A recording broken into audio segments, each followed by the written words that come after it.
You're listening to Fin Too Deep. Tua back to throw. Blitz coming. They get to him. No, he takes off running. And he's in. Touchdown, Miami. With the sixth pick in the 2021 NFL Draft, the Miami Dolphins select Jalen Waddle. Giving you unfiltered, informed, and controversial takes on the Miami Dolphins and the NFL Draft. Here's Reason and Neal. What is good, Fin Nation? What's good? It's your boy Reason, and we are back here for another one on this Thursday, August 10th. I am joined, as always, by my host as we dive into deep, Neal Driscoll.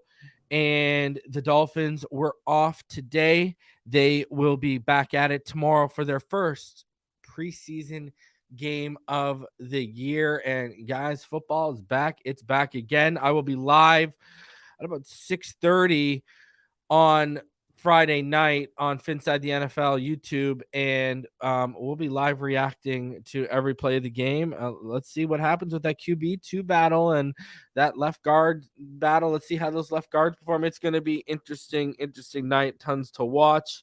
But before we get there, we got a bunch to talk about, including previewing that game. We'll talk some Tyreek Hill. We'll talk a little bit of Dalvin Cook. We got plenty of things to go over, as well as me and Neal listing our top performers from joint practice. But before we get to all of that, Neal, how are you doing on this Thursday evening? Doing good, man. It's been a rough week here in Baltimore. We got hit with a storm, and we didn't have power for almost 3 full days, which was miserable. So we got that back yesterday and kind of back on the mend. And I have 4 huge trees down in my front yard that I'm going to have to deal with now. So that's the fun stuff of home ownership. But no, man, ready for football season. It was good to kind of see some competition, I would say, this week, other than kind of us, practicing against each other. But just getting ready, excited about this preseason game. Excited to see a couple battles. I do want to sprinkle some good, let's turn the injuries off on Madden here, man. I swear, after every practice, I feel like I'm sitting here stressful as hell, and we haven't really heard much on Jalen Waddle. I don't imagine it being anything serious, but I just hate that you have to wait. You're on your edge of your seat. I doubt anyway that he was going to play this, week. I just hope that it's nothing more than, the wind got knocked out of him or something like that. Yeah, that's what that's what I heard. The initial, that's what the initial feeling was from people there, that it looked like he might have got the wind knocked out of him. We haven't got any sort of announcement whatsoever, but you're right. Who expected him to really suit up tomorrow? Not me, that's for sure. Let's talk about tomorrow. Listen, let's do a little bit of a preview here before we get into things. Going into tomorrow, this is a rebuilt and revamped Falcons defense, new defensive coordinator, added guys like Calais Campbell, Jesse Bates. They've upgraded that defense. Richie Grant, another year under his belt. And then on top of that, even on the flip side, they've spent a lot of money on the offensive line, keeping their guys in place and such.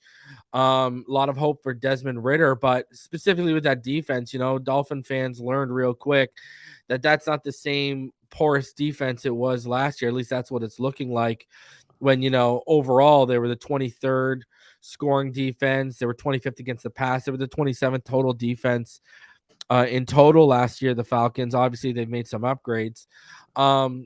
What are your sentiments heading into this preseason match tomorrow? Because, I think it's going to be more so for me, Neal, I'm not sitting here doing keys to victory, because, I'm not doing my real previews for this till we get to real football, because for me, it's more so things to look for. That's more so what I'm taking away from this. We're going to be watching guys tomorrow by the 3rd and 4th quarter. Some of them are going to be stacking shelves at your local Lowe's. You know what I mean? Right. That's just the nature of the beast.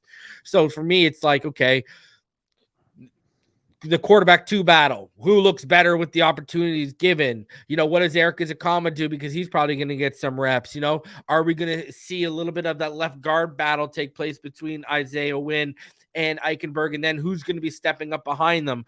How's Kendall Lamb, who privately and publicly we've heard so many positive things about as a swing tackle? How's he going to look with actual reps? You know what I mean? Those are the type of things I'll be looking for. What are you looking at heading into this game, Neal? I know we're all competitive, but, we always talk about who's won practices and who's winning preseason. And the only wins I care about are the ones that happen during the football season on Sundays, or if they're on a Monday or Thursday for that matter, right? Yeah. Like a lot of this is part of the evaluation process. And what I'm really looking for is roster spots 45 to 53. Who are the guys that are going to make that? Aubrey Miller, Chan Tyndall, those type of guys. Are they? Yeah. Yep. Your guy Mitchell. Are they going to make plays? I am excited. I'll be honest, and I can't believe I'm saying this. I'm excited to see Noah Igbenogany out there. I'll give credit where it's due. He's had a good camp. I want to see if that translates over to the game. Like you said, the quarterback battle. In my opinion, Skylar Thompson's light years ahead of Mike White right now. I want to see if that translates on the games because Mike White is a gamer. I think two things stand out to me though. The left guard battle, right? We're going to get to see everybody this week. I think every one of them, Eichenberg, Robert Jones, Lester Cotton, and Isaiah Wynn. I think you get to see all of them. And I'm glad there's competition because that tells me the Dolphins aren't going to let their season fail. Look, man, we've talked about it for 2 years now. Liam Eichenberg is almost at a point where he's not even rosterable in this league. That's the reality. I mean, when you have undrafted rookies that are coming in there and eating your lunch, and have undrafted rookies on your own team fighting for playing. And Christian Wilkins apparently gives him the work every day. He's out there and they go one-on-one. If him, I don't even know why I want to play football anymore. How do you have fun just getting your ass kicked all day? But then in all seriousness, the thing I'm most excited for, and I got a huge bomb to drop in terms of where I stand on something, is Devin Achane. Because I'll tell you this right now, I'm officially off of signing Dalvin Cook. Not saying that I'll be mad if we do it, but I'm saying that I just don't think we need to do it. I think that we are going to get that type of production from Devin Achane early on. And I want to see that. I want to see that explosiveness. You're going to see Jalen Waddle and his players talk him up because they're his teammates. But, this is also what we've talked about all season about the evaluation. When you watch the tape, you watch for these things. Everyone's sitting there saying, he's too small. He can't run 2 tackles. He runs for the tackles pretty damn good. And he's a lot bigger than people want to give him credit for. And then, now I see a popular comparison that I saw pass out there today was a Chris Johnson, which we've been saying on here for 2 months. So I'm excited to see Achane, the left guard position, and honestly, everyone to stay healthy. Those are like the things I care about the most. I hope Hill, Waddle, Tua, these guys are there. I hope they're having fun. I hope they're doing, a good job on side leaders. But there's no reason to put them out there in this first football game. But I do agree with a lot of things you said about the Falcons. I think they're a good test. I think in a very weak NFC, they're a wild card I thought they were going contender. to be I thought they were a sneaky NFC South. Here's the thing. Okay, if you go look at my tweet heading into, remember I had the tweet with the Fangio picture because I was talking about what the Dolphins defense would do. There's a specific reason I did that. Listen, I think they're a sneaky NFC South contender. I really do. The problem is I still think our roster from top to bottom is way better than them. Way and better. We should still give them the work. So that's neither here nor there. Now, with Devin Achane, okay, there ain't a bigger Devin Achane supporter on the face of this earth and in this Dolphins community than moi. The issue with the Dalvin Cook thing is because, like I've said from day one, if we get Dalvin Cook, at worst, Devin Achane is running back 2 by week 8. If we don't get Dalvin Cook, Devin Achane's running back 1 by week 8. The issue here is we need another running back. I'm sorry, we do. And Jeff Wilson, how many times has he already been banged up and we're just in started August? Already 3 times I've already seen this guy banged up and having twice because of a hand and then 1 because of something earlier. So what? So okay, so now we're down to Mostert. Listen, talking to someone yesterday, they said what? The NFL is all about projections. Until what week are we projecting Mostert to get hurt in? See, my whole thing is we could be in a situation where Devin Achane and Salvin Ahmed are the only men standing by week 6. Yeah. That's what, they're the only ones with some proven health track record, and one of them only has a proven health track record at the collegiate level. Well, so that's where I'm sitting here with this, bro. Like, listen, listen, last year I told everyone to temper their expectations with Mostert because I said because of his injury, we would not see his full burst of explosiveness fully back till year 2. Here we are, You're seeing it back now in year 2. This is what's happening. But the problem is the guy, he still has a track record of getting banged up every year. And even still, let's say Jeff Wilson goes down. Jeff Wilson's supposed to be our thumper out of all these guys. Listen, I think Devin Achane, we all know what he did at the goal line to a linebacker in the Atlanta joint practices, ran him over, steamrolled him. I get that. But again, still a rookie right now, and he's only 193-ish pounds right now. Plus, he's never had the full workload of an NFL season on his back. It needs to be a 1-2. And I have a feeling with the other guys you're going to be relying on, I don't think we're going to be able to rely on them. I think you're going to get to a point where if we're relying on Salvon Ahmed and Devin Achane, who are we calling on third down? Well, here, and that's a great question because my counter to that is I agree with you. We need another running back. I just don't think so it's going to be. It's not necessarily Cook. It's another running back. Yeah, if it's Cook, cool. But I think we need another guy that we can trust on third down and catching the football. Like our good friend Mr. Ballgame just said in the chat, Leonard Fournette is a name that interests me as a guy that can be that power guy for us. Or Kareem Hunt. And the reason I'm kind of what I took away from the practices this week, reason that I think is that our offensive line still has the ability to sink this season. We have one guy who's a complete dud in Liam Eichenberg, and we have a guy in Austin Jackson, to me, who doesn't look much better. He might be a little bit better, but he doesn't look much better. So, thinking out loud, can you get Dalton Risner and Leonard Fournette for the cost of Dalvin Cook? And the reason that, I know it's a tired name, Dalton Risner has been out there for a while, but the way I think that we might have to look at this season is that we might be in a situation where we really might have to consider kicking Robert Hunt out the right tackle, which is a move I don't like. I don't like taking a guy who's really good as a right guard and moving him to right tackle. But man, I like just from what we saw this week, it seemed like those Falcons defensive linemen were definitely eating Eichenberg's lunch. And it seemed like Austin Jackson was having some of those struggles. I don't know what the quick fix is, but I think you add a guy like Dalton Risner, you can count on him being a solid guard starter. You know what I mean? And that's where I just think Tua, if he has protection, will be everything we want him to be this year.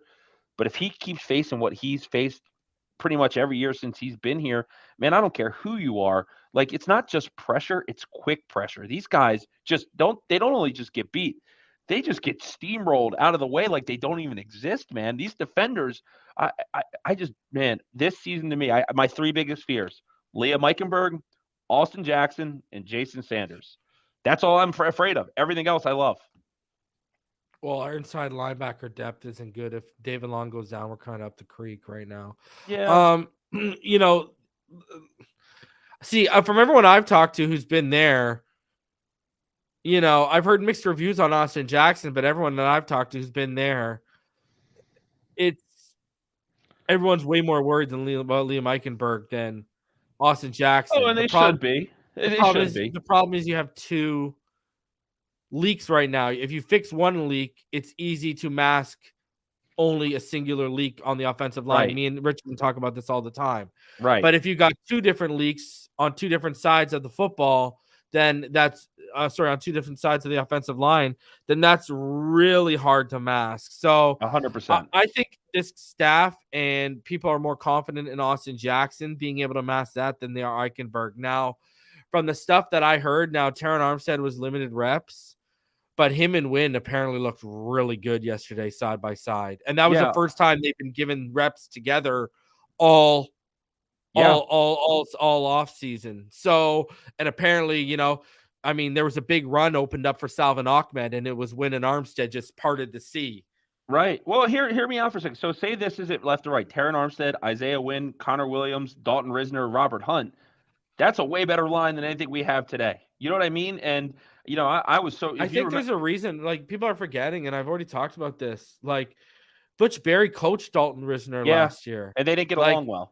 Exactly. And Dalton Risner could have been one of those players that was, boycotting Butch Barry. And if that's the case, there's no way he's coming here. And I think that's one of the reasons why, because remember, Butch Barry was installing this offensive, he was installing the zone blocking out there. And obviously it didn't work. I think Risner would have been brought in by now. Yeah, no, I honestly, I don't think there's any shot that the Dolphins are going to get Dalton Risner. I really don't. It's not Eichen trash, bro. It's Eichenberg. That's what it is. It's Liam Eichenberg. One thing that I'll keep saying is keep an eye on Baltimore. They built a offensive line initially that was Greg Roman's system, and it was designed for the running game, right? With Lamar Jackson Which and all is those where back. wins Right. like Well, now they're they're switching to Todd Monken's offense, which is a pass heavy offense, and they're moving.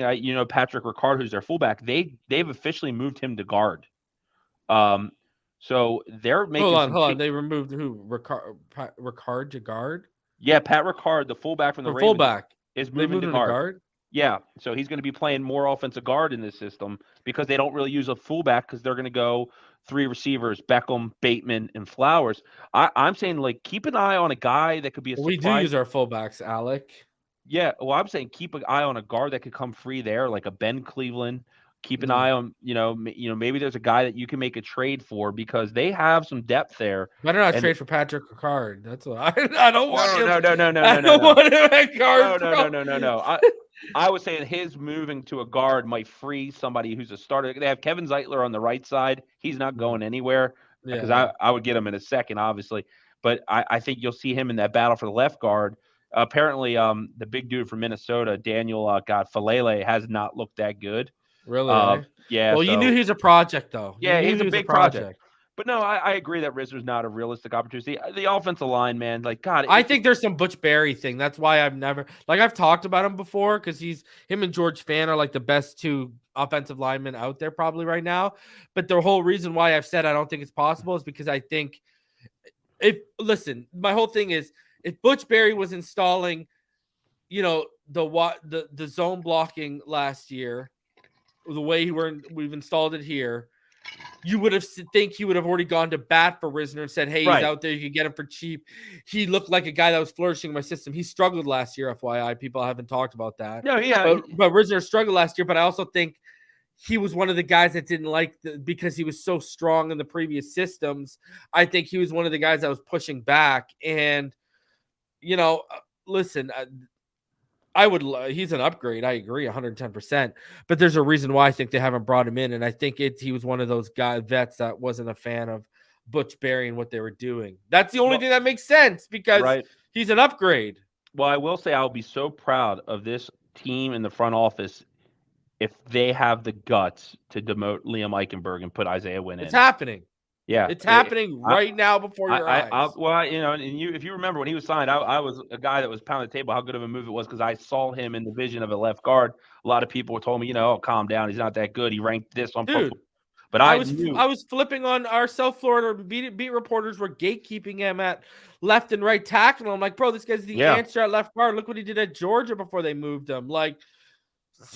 Yeah, because exactly. One organization's failure doesn't mean that your organization has to attempt the same failure. He should have never been put to right tackle. That wasn't even an organizational failure. That was because Dante Scarnecchia had him right. And Dante Scarnecchia is a great offensive mind. I think offensive line mind, one of the best we've seen in the last 20 years. Now, do I think we have a Dante Scarnecchia offensive line mind in our house right now? No. But I think we have some really smart offensive minds. Like McDaniel, I think Frank Smith's a smart mind. I think Darrell Bevel's a smart mind. I think John Embry's a very smart mind. And what's his face? Shout out to Ghost with that call because that was amazing. Butch Barry out there looking like Farmer Fran with that hat running around. I don't like that. Well, yesterday. And we're stuck with Jason Sanders for this season, but I hope he's a guy that you say $4 million in cap space next year. I see no way he's back. I mean. Look, when you're a good team and you're competitive and you're going to be playing the Chiefs, the Bengals, Baltimore, teams like that in the playoffs, some of those games come down to field goals, man. And God, Jason Sanders, ever since that all-pro season to me, I don't know if it's in his head. I don't know what it is. He looked like crap again this week. I just have no faith. That guy needs reps tomorrow. That guy needs reps tomorrow. Yeah, he does. Game. And if you get in range for like a 55-yarder, you got to let him try it, man. You got to see what you have there because you can't lose football games because you don't have kicker. So let me ask you this because we didn't talk about this. I want to stick on this preview. Okay, Who are you starting tomorrow on the offensive line? Because a battle we haven't talked about is, am I the only one who wants to see what the other center options are beside Connor Williams and Alame here? Am I the only one who wants to see who they throw in there? Does Eichenberg get left guard and center reps tomorrow? Yeah, Like that's Austin interesting. Jackson, even though he's our starting right tackle, we can both agree you probably want him to get reps tomorrow because He has to. Right? Okay. Robert Hunt doesn't need reps. Teron Armstead doesn't need reps. Connor Williams doesn't need reps. Well, hold on. Connor Williams might need reps because, Yes. Hey, have you heard the struggles? Because I've heard privately from people that people are like, thank God we didn't pay him right now. Yeah, that's what I texted you yesterday. I'm so glad we didn't pay Connor Williams yet. I'm really concerned about these snaps. Like I am. And how do you see this offensive line tomorrow night? Like, I want to see who the other center options are, bro. What are they throwing there? I think it's going to be Kendall Lamb, Liam Eichenberg, the center from Utah. You pronounce his name better than I do. Yeah. I think it's going to be Robert Jones and Austin Jackson. I think that's going to be it from left to right. And then Lester Cotton and Wynn come in, right? And they rotate at guard, and and Keon Smith will rotate in there. They might give Wynn some snaps at tackle. Wynn might start. He should. He's going. He should. But I think you'll see. I think you're going to see Hunt get the night off. Teron Armstead get the night off. I'm not necessarily sure Connor Williams doesn't play. Actually, I'm thinking it out loud. Like they might say, "Hey, man, like you're not getting that vet day off if you keep flipping the ball over to his heads." And those are we can't. And Dan Feeney, and someone just brought up. Yeah, Dan there you go, Feeney. Yeah, for sure. Dan Feeney, man, has from what I've heard, has looked pretty damn good out there. There you go. That's a center they'll throw in there. Aren't you into like? I want to see Eichenberg get some center reps because remember during OTAs, people were saying he looked further along in the conversion early than what Connor Williams did at the time of the conversion last year. He was snapping the ball better. And maybe, I said on Twitter yesterday, that might be that conversion might be the best spot for Eichenberg as a swing center, no?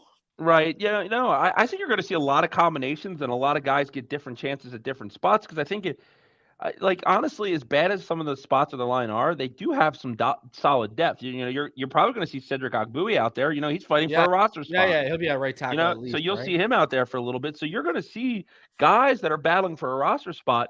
And like when you take my biggest takeaway from this preseason game is there are jobs available and roster spots available on the offensive line. Go out and get it tomorrow. Go out and earn it. You know what I mean? And that's going to be really interesting. If Connor doesn't play, I think Feeney will start. No, night. You're gonna leave. They're gonna leave Connor at center, and Wynn's gonna be at left guard. I think Wynn at right tackle. That experiment's done, bro. It was unnatural for him. He's a left side guy. They brought him as a guard. And he'll swing at left tackle.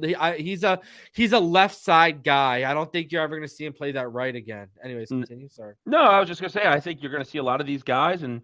Like this is it now. The pads are on. Go out and earn your spot. Like do we see Skylar and Izakama light up the preseason again tomorrow, Neal? What do we see? Is Izakama going to play though? What was the? I think he will. Okay, yeah. I mean, because honestly, I got an interesting text from it was someone about River Craycraft and like I said I don't see that he's going to make this team, and he's like I told you they love him. He's not a top 6 receiver, is what I was told on their team right now.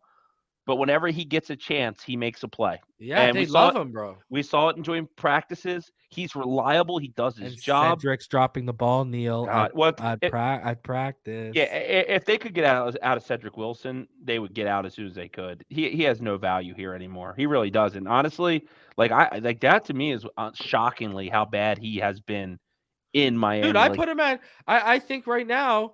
He's at, Barrios and Chosen are 3 and 4. Izakama's 5, and Cedric's in a wide receiver 6 battle right now because the way they're going to use Izakama in 11-man personnel, allowing them to run 12 and 21 personnel looks out of 11 personnel, basically. They technically have packages for Izakama and how they want to use Izakama, and I don't see Cedric Wilson fitting in there unless he can make noise as a returner. That's Braxton. Hey, you know what? I see a lot of people say, you know what? They can't cut him because of his cap hit. The Dolphins are in a really good position with dead cap hit. I think there's a legitimate chance Cedric Wilson gets cut now. I really do. He's not one of the They're praying for a receiver injury, and that it opens up and they can move him. I'm knocking on wood and I'm thanking God right now because the original Can plan. you retain cash in the NFL like you can in the NHL? No, but I think it'll carry over to the next year, I think is what happens. So if he what do you mean, like in the salary cap? Yeah, like look at what we did to Carlson. I think we're only paying $1.5 million of Carlson's salary this year, and San You could Jose's defer. taking on the rest of that. Yeah, you could do like defer payments and stuff like that. Yeah, I mean, you can Because if you could do that, if you could like split Cedric's, what you do is you rework the deal. You say, hey, we'll trade you Cedric Wilson. His cap hits $7 million. We'll eat 5. You take 2. They could figure a way to make that happen. But you know what? I could see them moving on from him. And you know what? You got to count your blessings because I think the original plan before we traded for Tyreek was that Jalen Waddle was going to be the 1 and Cedric Wilson was going to be the 2. They paid him to come in here and be the 2. And thankfully, we found a way to get Tyreek Hill. Money, and now he's got that Cook money, bro. Exactly. Well, if you could find a trade partner for him, I really truly believe that $7 million would go to like something like a Dalvin Cook. I think the Dolphins are being shrewd with their money because they want to make sure that they have all their bases covered before week 1. I agree. So let's get into it. Quick prediction. Who you got tomorrow? I'm taking Dolphins 17-12, baby, an ugly one. Yeah, well, you think Berrios plays? He might get the veteran off. Yeah, that's a toss-up for me. Yeah, I have the Dolphins winning, and I think the defense, even though a lot of the starters will play well. Yeah. We're gonna talk about some of them, baby. Well, you know who I think is going to get the game ball? I think it's going to be Elijah Campbell. I think that guy is doing a lot of good things. I think he's going to make this team. But I think the Dolphins, just even when you look at the depth, the only thing that gets me a little like when you pick wins in the preseason is if I'm Atlanta, I'm playing Desmond Ridder, right? He's not getting a veteran. And if he's our starting quarterback, to be fair, I don't think Skylar Thompson's far off with Desmond Ridder, if I'm being honest. So we'll see. I don't think Phillips plays. I don't think Chubbs plays. I doubt Wilkins. Maybe they play a series because those guys just love football, man. I don't know. I think we'll get to see a lot of Channing Tindall, a lot of Aubrey Miller, a lot of Noah, a lot of I just said Elijah Campbell. I think you're going to see a lot of these young players get a chance to be put on the spotlight. Your boy Mitchell, Aubrey Miller. I think a lot of these guys are going to get an opportunity. Deshaun Hand will probably play a lot of snaps, which I thought, by the way, was a savvy. Aubrey's going to have opportunities tomorrow to make some noise. Yep, that's what I'm really excited to see is these young defense guys, man, because you go to the camp, you're young, there's all these good veterans you're playing around, man. A lot of these guys have held their own, and then I just saw it in the chat, so it reminded me, Brandon Peely. That's another guy. That's who I was going to pick as my game ball tomorrow. Okay, for the defense. I'm excited to see him. Brandon Peely, and then on offense, I was going to take Easy. I would love it. Yeah. I love it. You know what? I love our young players that are like the guys fighting for the roster. So it's going to be good to see, man. Well, I mean, look at there's been, since Aubrey Miller was, signed we've been hyping him up on this channel. UDFAs, we've been, there's been some UDFAs we've been really interested. We've been asking the question, is Brandon Peely been that good that's why they kind of, staved off from bringing in Akeem Hicks? And look at the noise Brandon Peely's been making in joint practice. They got Deshaun Hand, message received, and and he freaking literally responded right away, right? So yeah, he was a bright spot this week, man. He was a bright spot. He was a guy I don't think you could stash a guy like him on the practice squad for the season. I think other teams would be interested. I think he's a guy you have to do your full thorough evaluation and say, look, if we put this guy on the practice squad, look what happens to the guy. Says. Knight says, I think Peely's a lock, won't pass waivers. Yeah, it is. I can tell you, though, man, where it's really, really tough when you make the 53-man roster, because I just tried it the other night because I was sitting in the dark with no power. I'll tell you this, man, when you look at the secondary, I know a lot of us like Trill Williams, and I do as well.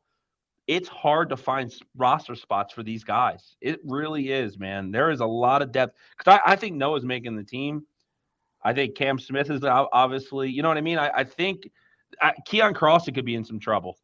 So we cut down on August 29th, right? We cut down on August 29th. And I'll be out of town. I'll be gone. I'll be in Bahamas soaking in the sun. Nice. So we'll do the week before that. We'll do our roster projection. Nice. Where are you staying in the Bahamas? Atlantis. Yeah, I've been there. It's awesome, man. Yeah, for the kids, baby, for the kids. Yeah, it's nice, man. What's with the non all inclusive, bro? Holy, eh?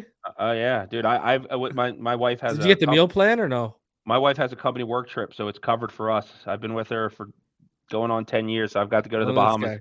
This guy, eh? Yeah, I'm the plus one, so I get to go. We did Atlantis for the first like 6 or 7 times. Then they transitioned because it's a Did younger you take company. the kids or no? No, and then we did Baja Mar, which is great because I was sitting in the sports book the whole time, just betting on everything. Jesse Ventura, I'm in the Baja. Did you see Jesse Ventura down there? No, I don't live in the continental United States. I live in the Baja. I'll tell you what though, man, the Atlantis has some good room service food, man. Yeah? Yeah, dude. I It's gotta good. eat that we're eating at that Nobu steakhouse place. No, But, yeah, Nobu's. I'm gonna tell you this. The kid in me is excited for the water park, bro. Oh, it's amazing, dude. It ain't going down. I think you got the lazy river there too. Can my oldest is 5, but she's tall for age. Will she be able to go on a lot of that stuff or no? Yeah, man. You just throw it out, eh? There you go, kid. Throw $10 bill. Throw $10 bills, man. They let you do whatever you want. Oh man. Scotty says drink a Goombay smash there.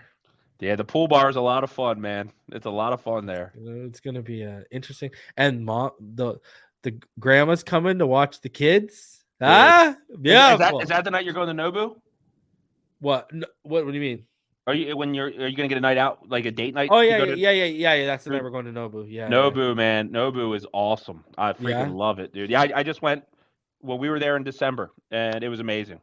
Yeah. Yep. Well, you were at Atlantis in December. Look at you living the life.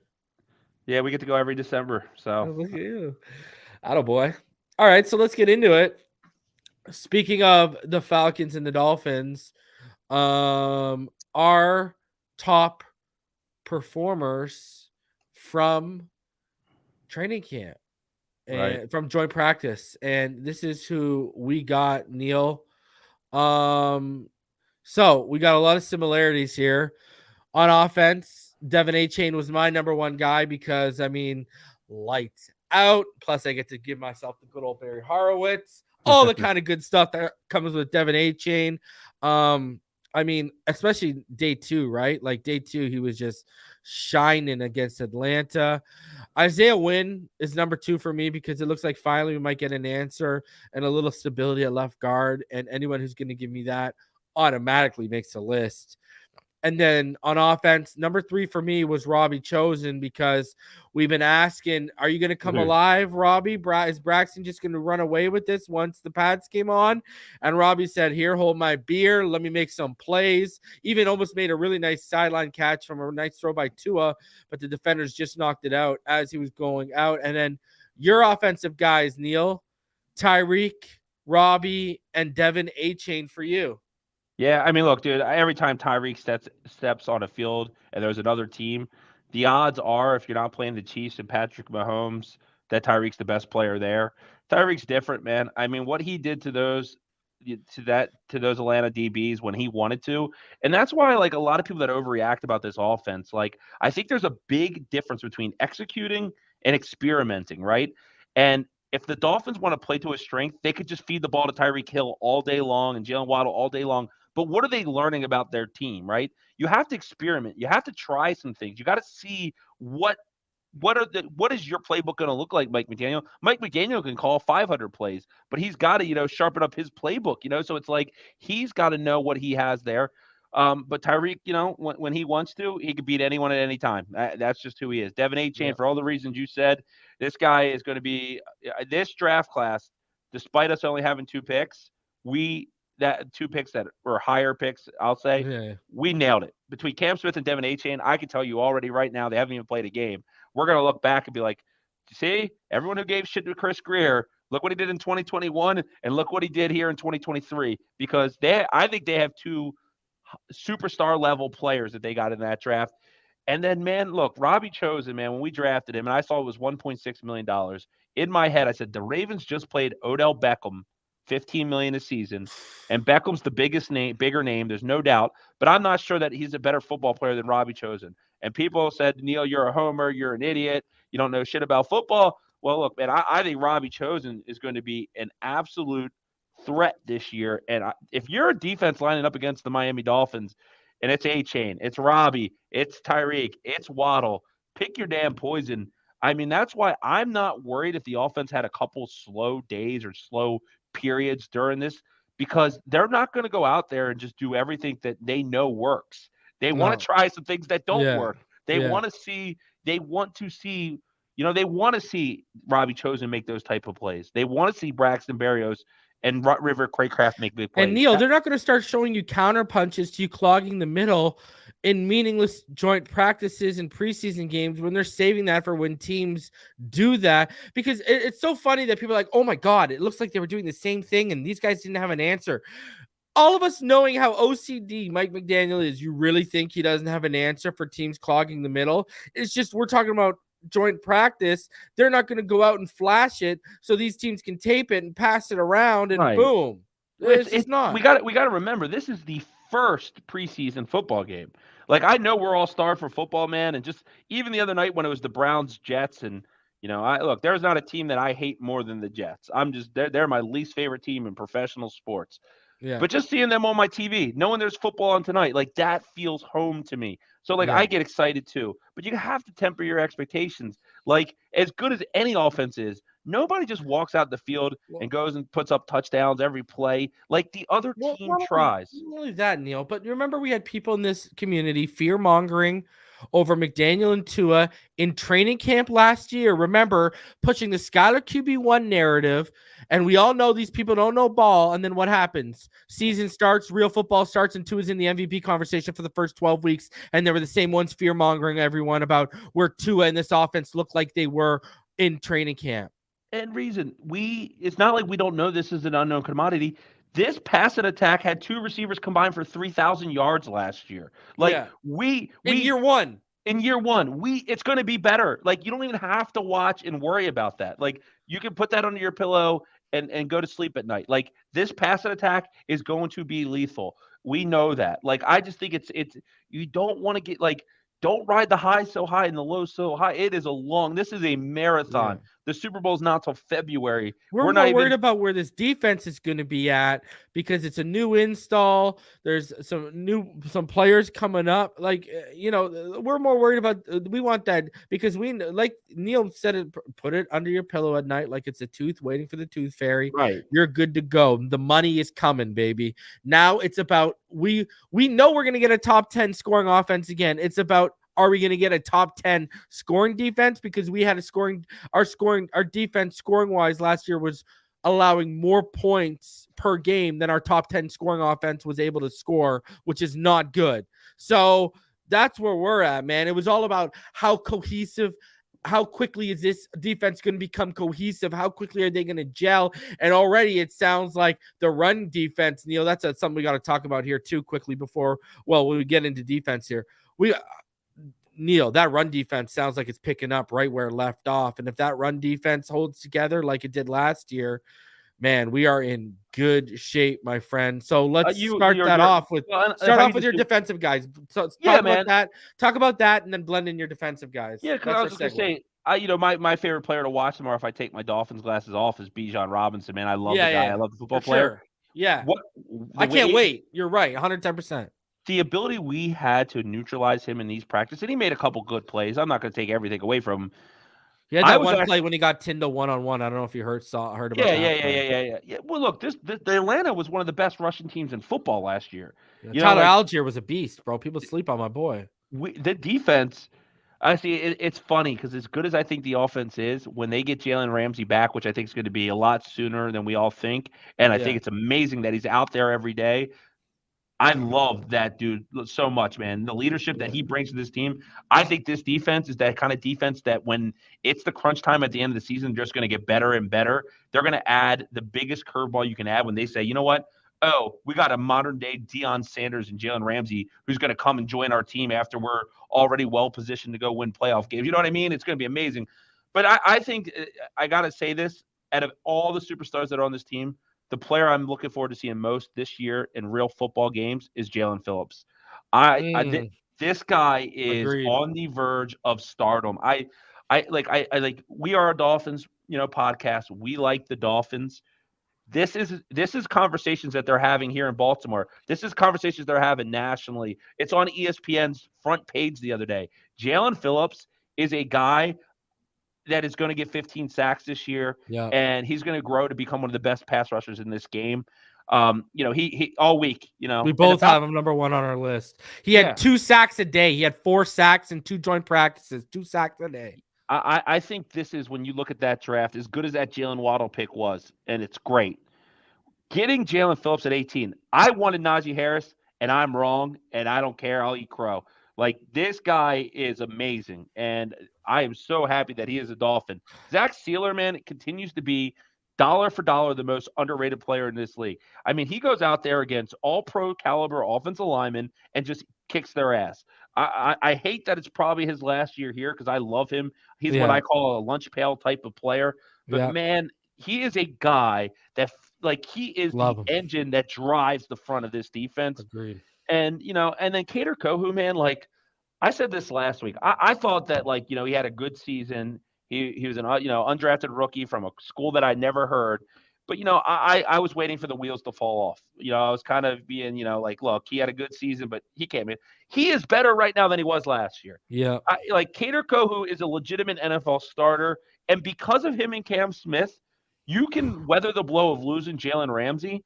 And when he comes back, not only is this the best defensive backfield in football, this is one of the best defensive backfields we've seen in a really, really long time. When you look at it in totality, X, who's got his ball skills back, picking off passes left and right. You got Cam Smith, Noah Igbenogany stepping up here. You have Kader Kohou. You have Javon Holland, Brandon Jones, Deshaun Elliott. Yet you still have the best player who's better than all of them coming back halfway through the season. I am so excited about what I think this defense can be, because I think to start the season, the offense is going to be better. But I say week 13, the defense is going to be better, and that's how you win championships. Listen, Jalen Phillips, I used to go back before, you were really involved in the YouTube community. We had our show weekly here back in the day. I used to go into Larry L's panel, and there used to be people up there saying they wouldn't take him with the pick we took Javon Holland with. They're saying they wouldn't take Jalen Phillips there because of his injury history. And I used to go in there and tell, listen, if it wasn't his injury history, I said in my evaluation, because I didn't know what Azeez Ojulari, I didn't know about his medicals yet. So I had Azeez Ojulari number 1 on my edge list. And the only reason I said was if they were on the same even playing field injury-wise, Jalen Phillips would be number 1. And I said if Jalen Phillips had no injury history, he would have had the Chase Young hype that Chase Young had the year before. But because of that injury history, UCLA really hurt his stock more than people give it credit for. And I said this kid was going to be special, man. And to watch this guy come into his own the way he's starting to come in, this guy's going to enter the top 5. It's coming for Jalen Phillips. It's coming real quick. Now, go ahead. There's not a team in football that wouldn't take Jalen Phillips over Chase Young. And 3 years ago, people would have told you you're crazy. I used to get into arguments with Hurricane fans because I used to tell them Jalen Phillips was way better than Greg Rousseau. I wanted nothing to do with Greg Rousseau. People are trying to hype up Greg Rousseau like he's going to be this next special guy. And I was like, I don't see it. Jalen Phillips is the guy out of there. Rousseau's middle of the pack, man. He's middle of the pack. Yeah, I used to get into arguments with Hurricane fans about that. And who's the better pro? It's not even close right now. But anyway, not even close. Kader Kohou, privately, I've heard he was so locked down in joint practices. Like, he's got that slot on lock right now. Needham, good luck to you, sir, when you're fully healthy. You're the number 2, man, and that's just what it's going to be. And eventually, hopefully, Kader Kohou can work his way to being, properly cross straight down on the boundary, because he has the athletic ability to become one of those star role players in this defense that Jalen Ramsey is going to be doing. I think Javon Holland's got that skill set, and I think Cam Smith has that skill set too. I think Kader Kohou can have that skill set as well. And then for me, Brandon Pilley, man, I mean, you were looking and he was collapsed in the pocket. He was getting pressures and had some tackles for losses on those joint practices. I just think Brandon Pilley responded so well to Deshaun Hand getting, some guys would cave and collapse, and Brandon Pilley stepped up, I think, the most. I think Josiah Bronson went a little bit quieter than Brandon Pilley did when Hand came in here. So I think Brandon Pilley, man, I think he's going to make this roster, bro, quietly. I think Brandon Pilley makes this roster. We talk about those players from, the 50 to 53, and I think he's one of those guys that's going to sneak in there. And they kind of might expect that, considering all the guaranteed money that they did give him after all. So, it's going to be interesting to see. But those are our top performers from joint practice, ladies and gentlemen. So let's continue on. And I want to talk to you about this because, let's rub it in some people's faces a little bit here. Neal, Cam Wolf sat down with, with Tyreek Hill, and Tyreek Hill, he basically said it's going to be easy getting 2,000 yards with his amazing quarterback Tua Tagovailoa and Mike McDaniel. Let's talk about this. Tyreek, I love your confidence. Right. This offseason, you said 2,000 yards for you. Tell us why you were going to break the NFL receiving record. Man, I just believe, man, just the quarterback play that we have is amazing. As you can see, man, Tua has been delivering, I feel like, all training camp, man. And the way that, our head coach and our OC design plays for us is ridiculous. So, my job is really easy. I just got to stay healthy. I just got to, keep my attention to detail and just know where to be at on the field at all times for my quarterback. And I'll be able to make those plays to get where I want to be at, which is 2K, man. So, I mean, he talks about the amazing quarterback play. He's still gunning for 2K. What are your thoughts on this, Neal? Like, you mentioned it. I mean, he had 1,710 yards.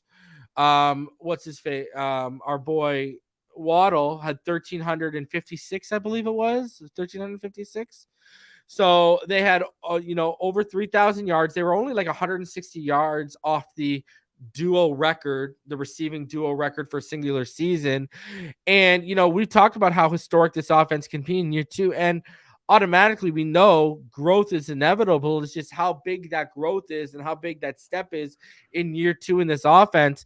Neal, 2K for him, 1,500 for Waddle. Is that realistic in your mind? Because it is for me. Well, the way is you break it down, right? Like there's 17 football games in the season, and all this is barring health of the team, right? Like, obviously, I don't even want to talk about it. Tua's healthy, Tyreek's healthy. They play 17 games. That means Tyreek Hill has to average 118 yards per game, right? I think he could do that in his sleep. Seriously, I think he'll probably see a little less volume than he saw last year, but I still think we'll have a better running game, and it'll even open up the passing game a little bit more for him.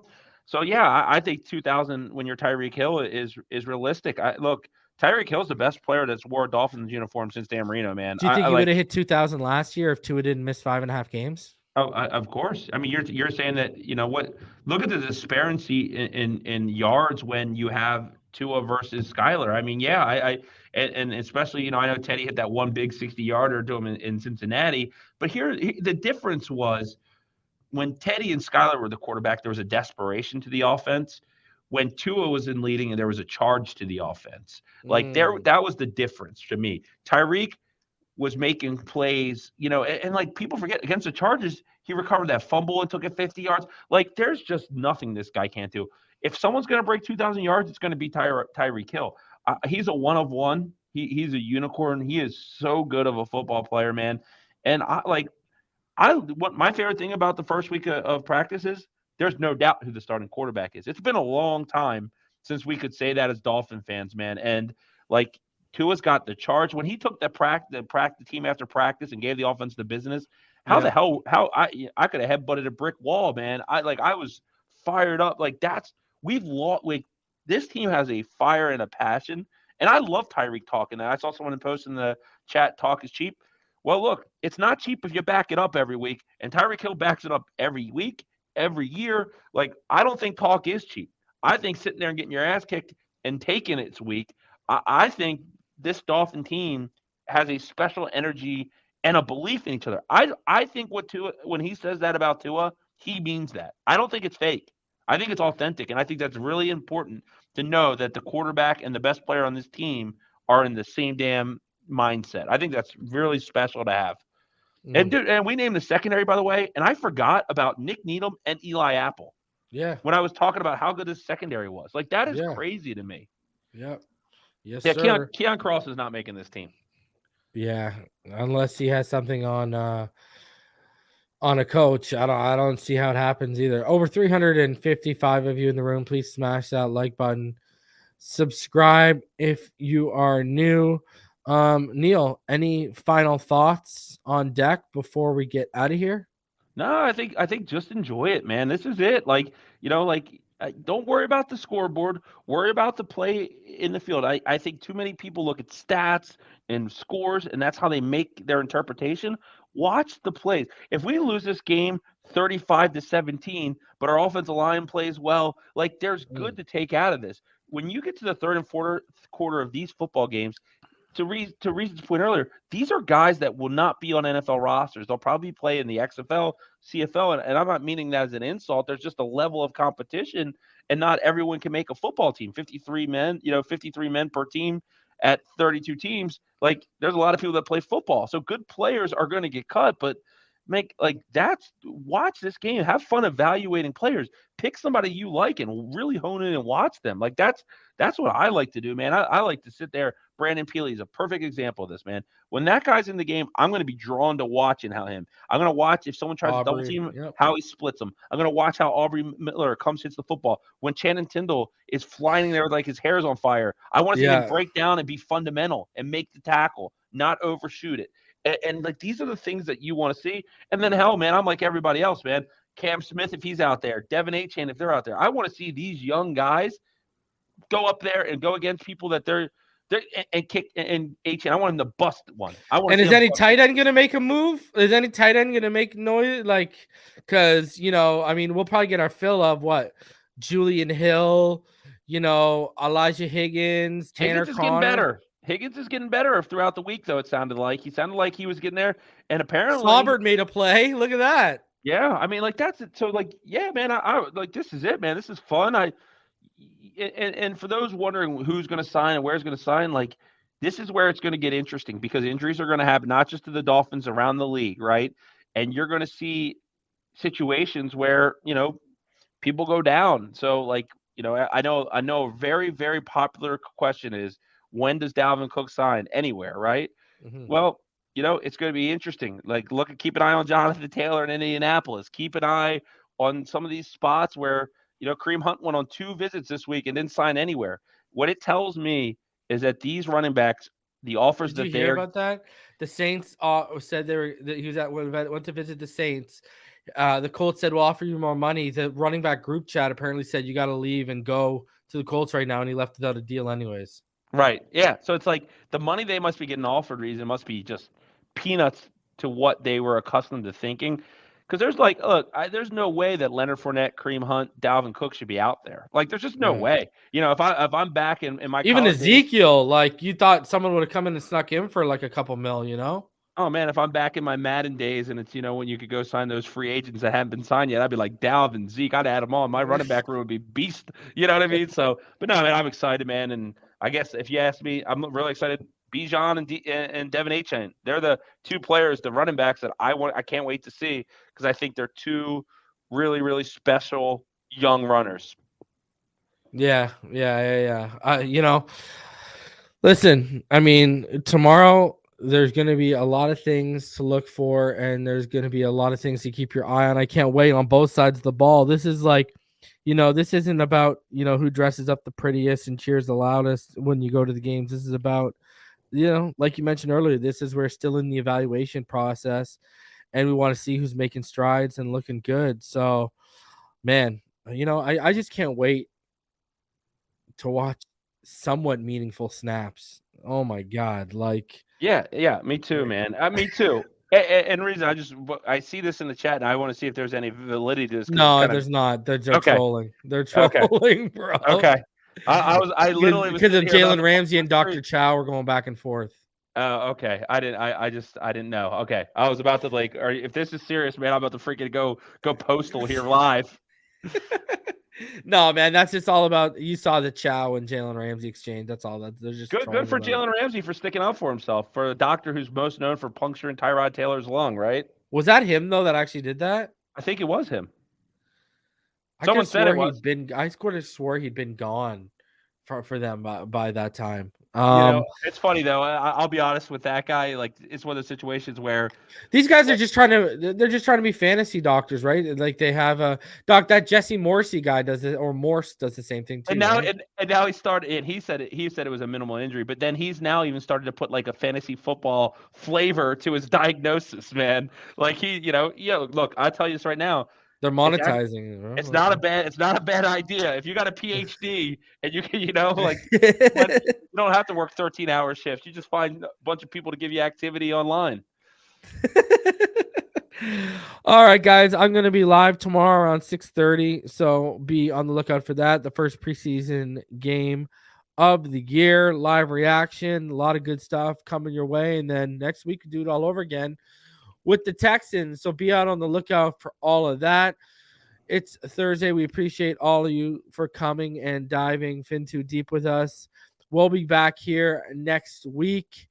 And until then, you already know what time it is. Fins up all day, every day. We'll see y'all in the next one. Everyone, have a fantastic evening and good night.